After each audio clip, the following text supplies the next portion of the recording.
Hi, my name is Nate Miller and I'm a student physical therapist at Campbell University, and we're going to be talking about the muscle energy technique for an anterior innominate. So an anterior innominate is a pelvic obliquity that occurs when the ASIS is lower on the affected side and the PSIS is higher on the affected side when compared to the contralateral side, causing a rotation of the pelvis. This can be caused by a leg length difference, muscle tightness, contractures, weakness, or scoliosis.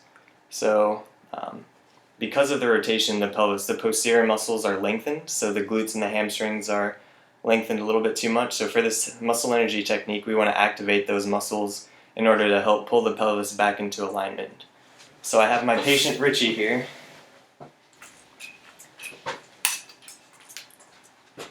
And Richie has an anterior innominate, so we used our cluster of tests earlier to assess that.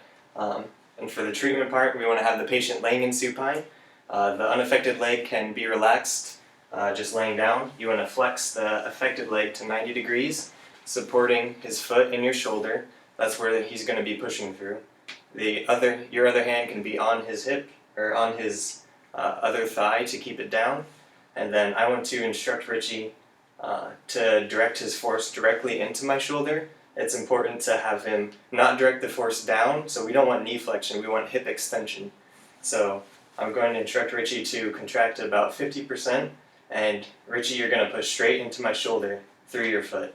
So go ahead and contract, hold for 5 seconds, 1, 2, 3, 4, 5, and completely relax. And then I'm going to re-engage the barrier, so I move it until I feel that barrier engage again, and then we're going to repeat. So Richie, push into my shoulder again, 1, 2, 3, 4, 5, and relax. We're going to re-engage the barrier again, and we do this for 5 to 7 repetitions. At the end, we're going to re-perform our cluster of tests in order to make sure that we took care of the pelvic obliquity.